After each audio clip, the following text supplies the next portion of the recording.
이 아침에 우리에게 주신 하나님의 말씀은 민수기서 16장의 말씀입니다. 우리 계속해서 민수기서 16장 36절에서 50절까지의 말씀, 우리 마지막 절까지 같이 한번 교독하도록 하겠습니다. 민수기 16장 36절서부터 50절까지의 말씀입니다. 제가 가진 성경은 구약 224페이지입니다.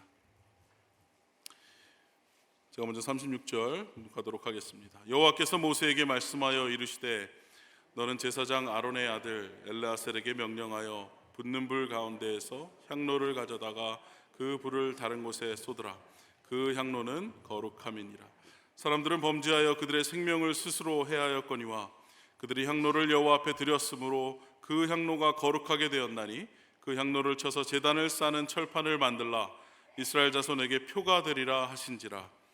제사장 엘르아살이 불탄 자들이 드렸던 놋 향로를 가져다가 쳐서 제단을 싸서 이스라엘 자손의 기념물이 되게 하였으니 이는 아론 자손이 아닌 다른 사람은 여호와 앞에 분향하러 가까이 오지 못하게 함이며 또 고라와 그의 무리와 같이 되지 않게 하기 위함이라. 여호와께서 모세를 시켜 그에게 명령하신 대로 하였더라. 이튿날 이스라엘 자손의 온 회중이 모세와 아론을 원망하여 이르되 너희가 여호와의 백성을 죽였도다. 회중이 모여 모세와 아론을 칠 때에 회막을 바라본즉 구름이 회막을 덮었고 여호와의 영광이 나타났더라. 모세와 아론이 회막 앞에 이르매 여호와께서 모세에게 말씀하여 이르시되 너희는 이 회중에게서 떠나라. 내가 순식간에 그들을 멸하려 하노니 그 두 사람이 엎드리니라. 이에 모세가 아론에게 이르되 너는 향로를 가져다가 제단의 불을 그것에 담고 그 위에 향을 피워 가지고 급히 회중에게로 가서 그들을 위하여 속죄하라. 여호와께서 진노하셨으므로 연병이 시작되었음이니라. 아론이 모세의 명령을 따라 향로를 가지고 회중에게로 달려간즉 백성 중에 연병이 시작되었는지라. 이에 백성을 위하여 속죄하고 죽은 자와 산 자 사이에 섰을 때에 연병이 그치니라. 고라의 일로 죽은 자 외에 연병에 죽은 자가 14,700명이더라. 같이 읽겠습니다. 연병이 그침에 아론이 회막문 모세에게로 돌아오니라. 아멘. 여러분, 인간이 변한다는 것은 정말 어려운 일인가 봅니다. 그것은 크리스찬이나 나은 크리스찬이나 마찬가지인 것 같습니다. 하지만 불가능하다는 이야기는 아닙니다. 정말 인생에 있어서 그 사람의 정말 파운데이션이 흔들릴 정도로 어떠한 충격이 가해지지 않는 한 인간의 성향이나 성격이나 또 성품이나 믿음 이러한 것들의 변화를 경험하기란 참 쉽지 않습니다. 죄송하지만 교회에서 제자반을 하고 또 100 레벨부터 400 레벨, 500 레벨, 600 레벨까지 수많은 교육을 받았다 할지라도 많은 크리스천들이 삶에 어려움이 가해지고 그들의 명예가 실추되고 또 특별히 재정적인 어떠한 위협이 오는 상황에 처해진다고 한다면 많은 사람들이 그 마음속에 그 예전의 모습이 개인주의적인 모습이, 죄악된 모습이 꿈틀꿈틀대는 것이 우리의 인간의 모습입니다. 참 사람이 바뀌는 것이 쉽지 않다는 생각이 듭니다. 이 아침에 우리가 함께 민수기 16장 36절에서 50절까지의 말씀을 교독했는데요, 오늘 본문의 내용도 그러한 인간의 모습을 여지없이 보여주고 있습니다. 하나님께 반역하여서 가나안 땅에 입성하지 못하게 된 것이 비록 얼마 되지 않았습니다. 그럼에도 불구하고 이스라엘 백성은 또다시 하나님과 그들의 종들의 권위에 도전하고 오래된 과거는 고사하고 또 얼마 전에 있었던 일, 아니 당장 어제 있었던 일에서도 아무런 교훈을 받지 못하는 그런 모습을 우리가 보게 됩니다. 우리가 지난 며칠 동안 매일 기도회를 통해서 16장을 계속해서 묵상하고 있는데요, 이 민수기 16장이 고발하는 그 갈등은 다른 것이 아닙니다. 이스라엘을 지도하는 자리에 있는 자들 사이에서 누가 더 큰가? 왜 너는 나보다 더 큰 역할을 맡는가? 라는 그런 불평이 자아낸 결과입니다. 여러분도 잘 아시다시피 민수기는 아론 제사장과 레위인의 역할을 엄격하게 구분지어 놓고 있습니다. 다 같이 이스라엘의 하나님 여호와를 섬기지만 민수기가 전하는 이들의 책임과 역할은 엄연히 구별되고 다르다는 것입니다. 고라의 문제는 바로 자기에게 주어진 역할에 대해서 불만이 있었습니다.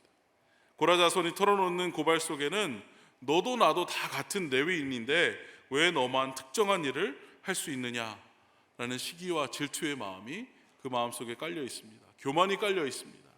그래서 그 불만과 불평, 원망과 피해의식이 어떻게 인터트와인 돼서 고라 자손의 무리는 그만 이스라엘 공동체의 영적인 그런 케미 또 관계를 깨뜨리고 만 것입니다.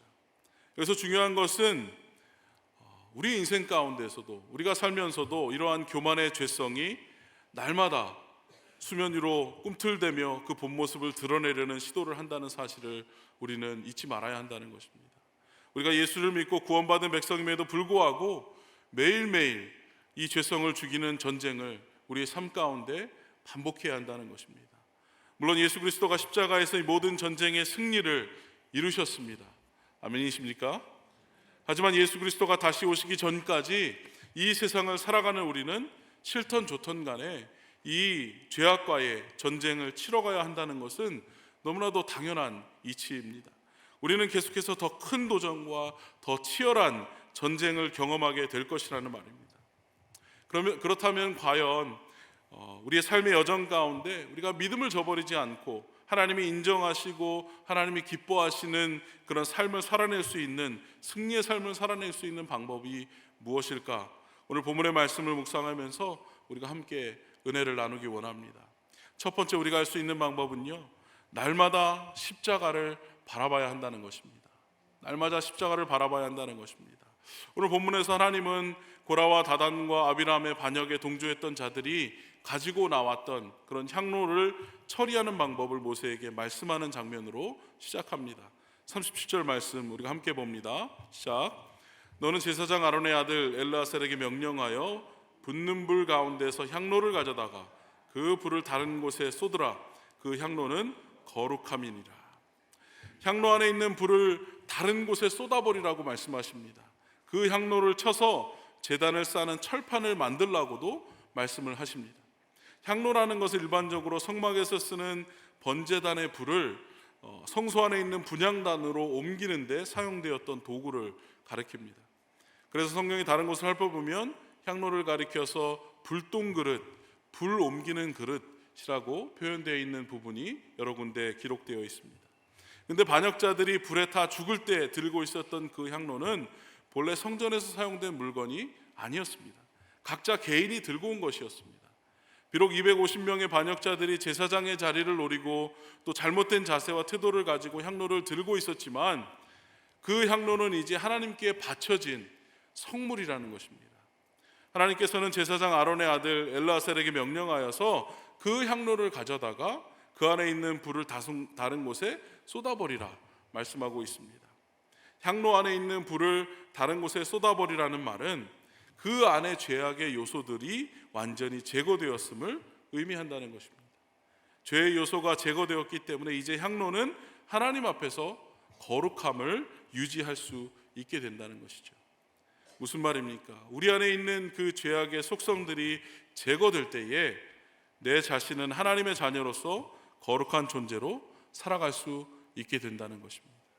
소위 말해서 겉만 깨끗하다고 해서 거룩하다고 말할 수 없다는 것입니다. 신앙은 겉모습만을 가지고 판단할 수 없습니다. 드러나는 외적인 것뿐만 아니라 우리 안에 존재하는 모든 부분이 하나하나가 하나님 앞에서 깨끗하고 거룩한 존재가 되어야 된다는 말입니다. 38절의 말씀을 계속해서 봅니다. 사람들은 범죄하여 그들의 생명을 스스로 해야 할 거니와 그들이 향로를 여호와 앞에 드렸으므로 그 향로가 거룩하게 되었나니 그 향로를 쳐서 제단을 쌓는 철판을 만들라. 이스라엘 자손에게 표가 되리라. 하나님께서는 엘르아셀에게 명령하셔서 노수로 만들어진 이 향로를 두드려서 넓은 판을 만들라고 말씀하십니다. 명령하십니다. 그리고 제단 주변을 감싸도록 그렇게 말씀을 하십니다. 그 목적은 다름 아닌 표의 상징으로 시각적 교육 자료로 사용하시기 위해서였습니다. 무슨 상징을 말씀하시는 걸까요? 아론의 자손이 아닌 이스라엘 백성들이 제단을 감싸고 있는 이 철판을 바라볼 때마다 다시는 그 반역자 고라의 무리와 같이 하나님의 권위에 대적하지 말아야지, 말씀에 불순종하지 말아야지 하는 것을 깨달으라는 말입니다. 이 내용이 39절과 40절 말씀에 있는데요, 이렇게 기록하고 있습니다. 제사장 엘르아살이 불탄 자들에 드렸던 향로를 취하여 쳐서 제단을 싸서 이스라엘 자손의 기념물이 되게 하셨으니 이는 아론 자손이 아닌 외인은 여호와 앞에 분향하러 가까이 오지 못하게 함이라. 또 고라와 그 무리 같이 되지 않게 하기 위함이라.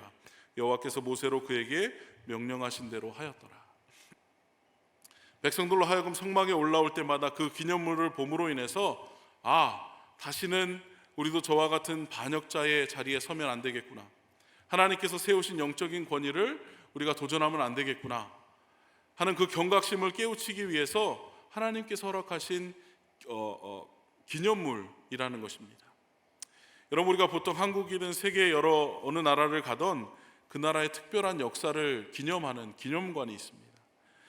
우리 자녀들도 그런 기념관을 감으로써 인해서 우리 민족의 아픈 역사를 기억하고 다시는 이런 어려움 일들을 당하지 않도록 우리가 근신하고 깨어서 그 상황들을 피해갈 수 있도록 우리가 더욱더 노력해야 되겠다, 이런 것들을 깨우치라고 그런 기념관들이 존재합니다. 독일에는 과거 나치 시대 때 유대인들을 학살했던 강제 수용소들을 고쳐서 기념관으로 재탄생시킨 관광 명소들이 여러 군데 있다고 합니다. 사실 독일 사람들 입장에서를 보면 이 나치의 역사는 세상 사람들이 오늘날까지 독일을 손가락질하고 또 독일이 지탄을 받는 그 오점으로 남는 부분입니다. 그럼에도 불구하고 독일 사람들은 이 홀로코스트 뮤지엄, 그 유대인 대량 학살 기념관을 세운 이유는 다른 것이 아닙니다. 이 나치즘을 일으킨 비극의 역사를 잊지 말자는 것입니다. 그리고 다시는 이런 일이 벌어지지 않게 하겠다는 그런 굳은 다짐에서 비롯된 것입니다. 똑같은 역사를 되풀이하지 않기 위해서 지난 과거의 흔적을 기억하겠다는 것입니다. 오늘 본문에서 하나님께서 번제단을 둘러싸는 이 사면의 철판을 두르신다는 이 말은 이 시각적인 눈에 보이는 증거물을 통해서 하나님의 말씀에 순종하지 않아서 겪은 큰 그 아픔을 기억하게 하도록 하는 그런 표로 삼으신다는 것입니다. 하나님께서 이렇게까지 하신 이유가 무엇이었을까요? 하나님은 이스라엘 백성들이 반역을 일으키는 것을 너무나도 싫어하셨습니다. 또한 그러한 죄로 인해서 심판과 벌을 받고 백성이 죽어나가는 것을 너무나도 마음 아파 여기시고 안타까워하셨습니다. 하나님, 이스라엘 백성들이 더 이상 하나님의 뜻을 거스르지 아니하도록 그들을 교육하고자 하셨던 것입니다. 여러분, 우리 시대에도 하나님께서 우리에게 주신 표 그리고 기념물이 있습니다. 그것은 바로 십자가입니다. 십자가는 죄에 대해서 공의로 심판하시는 하나님과 함께 독생자 예수 그리스도를 죽이기까지 사랑하시는 그 하나님의 사랑을 말해주는 그 증표와 그 기념물이 아닐 수 없습니다. 그래서 우리는 십자가를 바라볼 때마다 죄에 죽을 수밖에 없는 나 자신을 날마다 깨달아야 합니다. 예수님이 나의 죄를 위해 대신 죽어주심을 믿고 우리가 구원받았음을 알아야 하는 것이죠. 그렇기 때문에 십자가는 나의 죄의 심판대이고 그와 함께 생명의 삶의 시작점이라는 것입니다. 여러분, 우리의 삶도 마찬가지입니다. 혹시 제단을 둘러싼 저 철판처럼 하나님께서 죄를 짓지 말라고 분명하게 보여주시고 말씀해 주시는 그런 삶의 영역이 있지는 않습니까? 하나님께서 그렇게까지 보여주시는 이유는 우리가 죄의 모습에서, 그 생각에서, 그 삶의 그 행동에서부터 얼른 돌이키고 주님께 회개하고 돌아오라는 하나님의 은혜의 말씀인 것입니다. 우리가 그 죄로 인해서 망하지 않고 심판의 자리에 서지 않도록 우리에게 기회를 주시는 하나님의 특별한 은혜라는 말씀입니다. 이러한 하나님의 자비와 은혜를 깨달아서 우리 안에 죄의 본성이 꿈틀거리고 수면 위로 나타나려 할 때마다 우리는 주의 십자가 앞으로 나와 주님이 허락하신 그 은혜의 표, 그 사랑의 표를 기억하는 우리 모두가 되기를 주님의 이름으로 축원합니다. 우리 안에 죄의 본성이 꿈틀거릴 때에 믿음의 백성들은 두 번째, 겸손히 주의 뜻을 분별해야 한다는 것입니다. 겸손히 주의 뜻을 분별해야 합니다.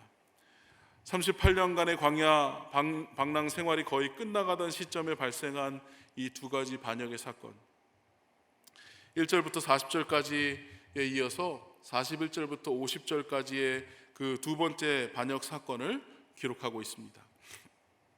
첫 번째 반역은 고라를 비롯한 리더십들의 반역이었습니다. 그런데 두 번째 반역은 온 회중이 모세에게 반기를 들었던 온 이스라엘 백성들의 반역이었습니다. 그리고 중요한 것은 또한 이 일이 언제 일어난 사건이었느냐는 것입니다.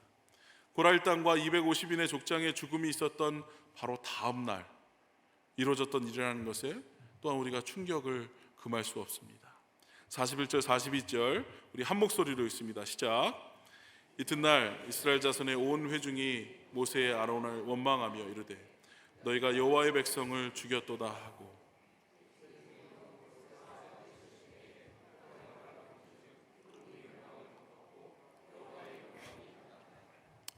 이스라엘 백성들이 반역자들의 죽음에 대해 책임을 모세와 아론에게 뒤집어 씌웁니다. 그 원망의 목소리를 높이는 장면입니다. 참으로 안타까운 그 장면이 아닐 수 없습니다. 분명 고라와 그 무리가 하나님의 심판을 받아서 죽게 된 이 사건은 틀림없이 하나님께서 이루신 일인데 이스라엘 백성들은 모세와 아론을 원망합니다. 왜 이스라엘 백성들이 이러한 비난을 모세와 아론에게 돌리고 있는 걸까요? 아마도 이들은 반역에 참여하지는 않았지만 가나안 땅에 들어가지 못하게 된 이유를 이 모세의 리더십에 두고 있지는 않나 생각을 해봅니다. 게다가 여태까지 함께 광야에서 생활해온 그 동료들이 죽게 되자 그들에 대한 인간적인 슬픔도 이들의 마음을 격동시키는데 한 몫을 하지 않았나라는 생각이 듭니다. 분명히 땅의 반역자들을 삼키고 향로에서 불이 나와서 그들을 불태웠던 이 사건은 그 누구도 아닌 하나님께서 하셨다는 사실을 우리가 부인할 수 없음에도 불구하고 그 사실은 인정하지 않고 그 직접적인 원인을 모세와 아론에게 돌림으로써 그들의 사적인 감정과 또 정치적인 이유로 그들을 죽였다고 매도하고 그 책임을 지금 모세에게 묻고 있는 것입니다. 여러분, 인간적인 면에서 봤을 때는 이해 안 가는 부분이 아닙니다. 고라 그 일당의 행위가 자신들이 보기에는 죽임을 당할 정도로 심각한 그런 문제는 아니라고 생각이 됐을 것입니다. 모세가 귀를 기울여서 그들의 고충을 조금이라도 들어줬다면, 조금만이라도 경청하는 성의만 보였더라면 간단히 해결될 수 있었던 문제를 모세가 지나치게 확대해서 이 일이 이 사단이 났다고 생각할지 모르겠습니다. 이것을 통해서 우리가 추측해 볼 수 있는 것은요, 당시 이스라엘 백성들의 영적인 상태를 우리가 짐작해 볼 수 있다는 것입니다. 그들은 죄의 심각성을 제대로 인식하고 있지 못했습니다.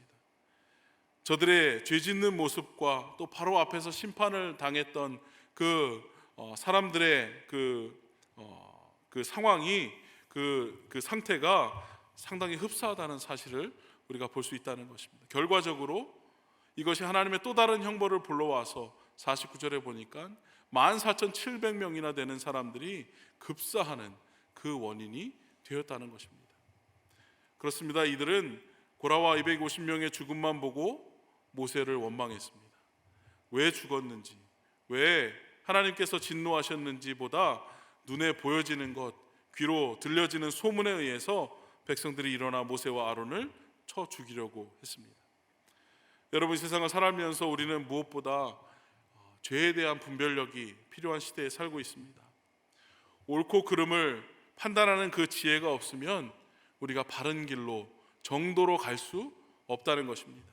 그리고 이러한 지혜는 하나님의 뜻을 분별하고 아는 사람이라야 가질 수 있는 지혜입니다.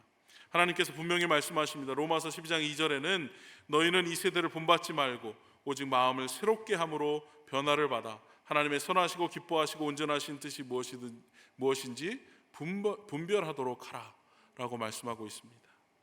물론 세상의 흐름, 이 시대의 트렌드, 많은 사람들이 추구하는 삶의 방향을 아는 것은 굉장히 너무나도 중요하고 거기에 대응하는 것, 발맞춰서 우리의 상황들을 함께 공조하는 것 참 지혜로운 일이고 또한 살면서 우리에게 많은 유익을 가져다 주기도 합니다.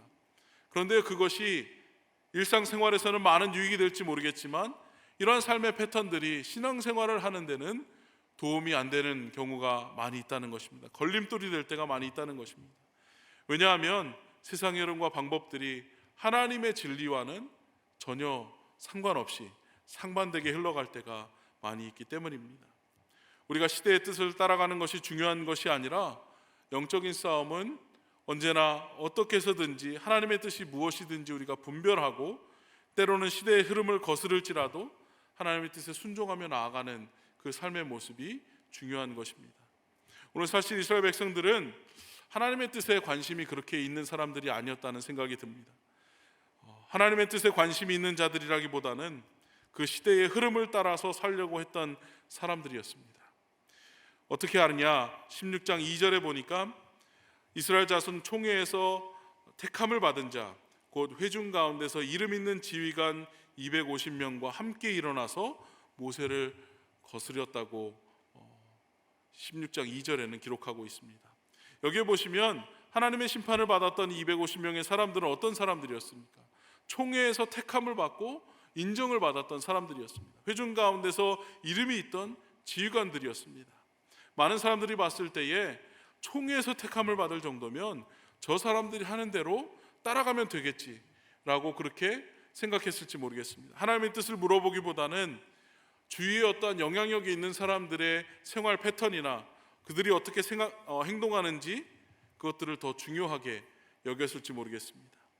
사실 우리가 세상을 살다 보면 세상의 흐름을 거스르기가 참 어려운 경우들을 만나게 됩니다. 하나님 뜻대로 살아가는 것, 하나님의 뜻이 무엇인지 알고 깨달았지만 그대로 살아가는 것이 때로는 나에게 너무나도 큰 손해가 되고 불편한 일들을 초래하게 된다는 생각이 들 때가 많다는 것입니다. 하지만 그럴 때마다 우리는 하나님 앞에 나아가 은혜를 구하고 지혜를 구하고 능력을 구하면서 그 시간마다 하나님 앞에 이것을 감당할 수 있게 해달라고 간구하며 나아가는 것이 중요하다는 것입니다. 그럴 때 하나님께서는 넉넉하게 그 상황을 이길 수 있는 힘과 지혜와 용기를 주신다는 것입니다. 오늘 고라를 비롯한 많은 사람들이 심판을 당하고 죽임을 당하는데 너무나도 재밌는 사실은 이 가운데서도 그 흐름을 따르지 않았던 사람들이 있었다는 것입니다. 누구였냐 하면 바로 고라의 아들들이었습니다. 민수기 26장 10절부터 11절까지의 말씀 이렇게 기록합니다. 땅이 그 입을 벌려서 그 무리와 고라를 삼킴에 그들이 죽었고 당시에 불이 250명을 삼켜 징표가 되게 하였으나 고라의 아들들은 죽지 아니하였더라. 이 이야기는 뭔가요? 고라의 아들들은 죽지 않았다. 고라의 아들들은 그 자리를 피했다는 것입니다. 자세하게는 기록되어 있지 않지만 결국은 무리에 휩쓸리지 아니하고 하나님의 뜻을 따라 무리의 삶에서 벗어났던 것을 보게 된다는 것입니다. 여러분, 저와 여러분들도 분명히 시대의 흐름을 동조하지 않고 하나님의 뜻을 분별하며 살아갈 때에 하나님께서는 때마다 시마다 우리에게 필요한 은혜를 허락해 주실 줄 믿습니다. 고라의 아들들처럼 갈등하고 갈팡질팡할 수는 있겠지만 결과적으로는 하나님의 뜻을 구하며 나아갈 때에 그 상황을 이기며 승리할 수 있는 하나님의 놀라운 은혜를 체험하게 된다는 것입니다.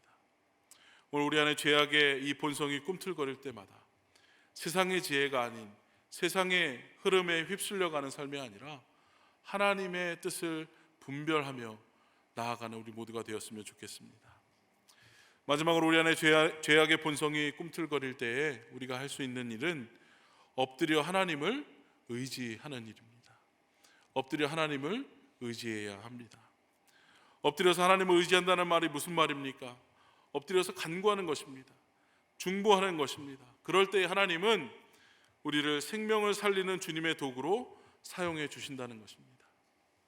44절과 45절 말씀을 우리 함께 읽겠습니다. 시작. 여호와께서 모세에게 일러 가라사대 너희는 이 회중에게서 떠나라. 내가 순식간에 그들을 멸하려 하노라. 그 두 사람이 엎드리니라. 하나님께서 얼마나 크게 진노하셨는지 이스라엘 백성들을 아예 단번에 지면에서 없애겠다고 그렇게 공포를 하십니다. 하나님은 참 오래 기다려주시고 참아주시는 분이십니다. 하지만 하나님의 심판의 때가 임하면 지체함이 없으신 분이십니다. 심판이 임하자 진중에 치명적인 전염병이 퍼져나가기 시작했습니다. 손을 쓸 수도 없는 그런 시간 사이에 많은 사람들이 죽어나가기 시작했습니다. 강한 바람에 초원에 풀이 눕듯이 수많은 이스라엘 사람들이 이 전염병에 하나둘씩 쓰러져 죽어갑니다. 하나님의 진노에 의한 재앙이 시작된 것이죠. 여기서 우리는 모세의 마음을 한번 생각해 봤으면 좋겠습니다. 지금까지 끊임없이 나를 원망하던 이스라엘 백성들, 하루가 멀다 하고 찾아와서 자신의 형과 그 형 아론을 욕하고 왜 우리를 애굽에서 데리고 나왔냐, 원망 섞인 소리로 원망하였던 그런 백성들입니다. 게다가 이제는 반역자 무리가 죽은 사건에 대해서까지 자신들에게 죄를 뒤집어 씌우고 살인자라고 누명을 씌우고 비난하고 있으니 얼마나 기가 막힌 노릇입니까? 모르긴 몰라도 인간적인 마음으로 보면 모세도 그 마음속에 억울함이나 또한 화가 있었는지도 모르겠습니다. 웬만한 사람이었다면 하나님께서 자기를 욕하고 원망하고 비난하는 백성들이 심판을 당할 때에 어떤 생각이 들겠습니까? 아, 고소하다, 쌤통이다, 올 것이 왔구나, 뭐 이런 생각이 들지 않겠습니까? 그리고 그 고소한 마음으로 심판을 지켜보지 않았겠습니까? 근데 모세라는 사람은 그 마음의 도량이 참 넓은 사람이었던 것 같습니다. 자신을 원망하고 비난한 백성까지도 끝까지 그들을 품고 중보하며 사랑과 용서의 마음으로 관대하게 그들을 품을 줄 아는 사람이었습니다. 엎드려서 중보합니다. 그들을 위해서 기도합니다. 여러분의 삶 가운데 우리가 죄악의 마음이 꿈틀거릴 때에 우리가 엎드려서 하나님을 의지하는 것이 중요한 이유는 우리가 중보의 자리를 통해서 또한 우리가 서야 할 자리가 어디인지 우리에게 확실하게 알려주신다는 것입니다. 46절에 모세가 자기 형 아론을 부릅니다. 46절 우리가 함께 읽습니다. 시작. 이에 모세가 아론에게 이르되 너는 향로를 취하고 단에 불을 그것에 담고 그 위에 향을 두어 가지고 급히 회중에게로 가서 그들을 위하여 속죄하라. 여호와께서 진노하셨으므로 연병이 시작되었습니다. 전염병으로 인해서 백성들이 죽기 시작합니다. 모세는 아론을 명하여 급히 향로에 불을 붙여다가 백성들에게 가지고 가서 그들을 위해서 속죄의 제물을, 속죄의 번제를 드리라고 당부합니다. 46절에 급히라는 단어가 눈에 띕니다. 비록 자신을 욕하고 비난한 백성이지만 그래도 모세는 이 일에 지체함이 없습니다. 그리고 아론도 마찬가지입니다. 47절과 48절에 보니까 아론이 모세의 명령을 따라 향로를 가지고 회중에게로 달려간즉 백성 중에 연병이 시작되었는지라. 이에 백성을 위하여 속죄하고 죽은 자와 산 자 사이에 섰을 때에 연병이 그치니라. 아멘. 모세의 명대로 향로를 가지고 회중에게로 달려갑니다. 이때 아론의 나이가 80이었습니다. 여러분, 80이 넘는 그 노인이 급히 나아갑니다. 백성을 한 사람이라도 더 살리기 위해서 그 아픈 몸을 이끌고 그 연약한 몸을 이끌고 나아갑니다. 근데 상황이 이미 벌써 진전이 많이 되었습니다. 하나님의 심판인 이 연병은 벌써 시작되었습니다. 수천 명이, 수만 명이 전염병으로 인해서 픽픽 쓰러지기 시작했습니다. 이 다급한 상황 속에서 아론은 백성들의 죄를 씻는 예식을 행하기 위해서 향을 피웁니다. 그리고 그러자 놀랍게도 이 아론이 연병으로 인해서 죽은 자와 산 자 중앙에 섰을 때에 하나님의 심판으로 인한 이 재앙인 연병이 그쳤다는 것입니다. 얼마나 많은 사람이 죽었을까요? 49절에 보니까 14,700명이 이 일로 인해서 죽음을 맞이했다고 기록합니다. 여러분, 이 숫자는 어마어마한 숫자입니다. 이스라엘이 그동안 전쟁을 겪으면서 치러온 희생자의 숫자보다 훨씬 더 큰 숫자입니다. 여러분, 이러한 기록들을 통해서 하나님께서는 하나님의 권위에 도전하고 말씀을 거역해서 하나님의 가족 공동체를 분열시키는 이 패역한 무리들에 대한 진노가 얼마나 큰지 우리들에게 보여주고 계십니다. 이스라엘 백성들 감정에 휘둘려서 하나님을 원망하고 모세를 원망하지만 그 일들을 통해서 하나님의 심판을 받습니다. 그런데 그에 비해서 모세와 아론은 어떻습니까? 한순간의 감정에 휘둘리지 않는다는 겁니다. 백성을 위해서 기도합니다. 그리고 속죄하여 많은 생명을 살리는 일에 하나님께서 사용하시게 된다는 겁니다. 여러분, 이것이 우리가 기도를 포기할 수 없는 이유입니다. 중보 기도를 멈추지 말아야 될 이유입니다. 사무엘이 선언한 것처럼 우리는 기도하기를 쉬는 죄를 범치 말아야 한다는 것이죠. 특히 나라와 민족을 위해서, 교회 공동체를 위해서, 우리 이웃들을 위해서 매일매일 중보하는 우리 모두가 되었으면 좋겠습니다. 우리가 올려드리는 기도가 가정을 살리고 교회 공동체를 살리고 이웃을 살릴 수 있습니다. 이스라엘 백성의 원망이 진노의 불을 활활 타오르게 했다면 중보 기도는 그 진노의 불을 꺼지게 했다는 것을 우리가 기억할 수 있겠습니다. 늦었다고 생각될 때에 우리가 포기하지 않고 모세와 아론처럼 우리가 서로를 위해서, 이 나라를 위해서, 이 땅을 위해서, 우리 믿지 않는 이웃들과 우리 코워커들을 위해서, 우리 가족들을 위해서 중보기도에 힘쓰는 우리 모두가 되시기를 바랍니다. 나 한 사람의 희생과 간절한 기도를 통해서 하나님은 죽을 영혼을 살리시는 그 기적을 나타내실 수 있는 분이십니다. 비록 내 자신은 약하지만 예수 그리스도의 능력을 힘입어서 교회와 공동체와 이웃과 동료들을 위해서 기도할 때 하나님은 우리를 생명을 살리는 일에 귀하게 사용하실 줄 믿습니다. 말씀을 정리합니다. 여러분, 오늘을 살아가는 우리 모두에게는 죄악의 본성이 꿈틀거리고 있습니다.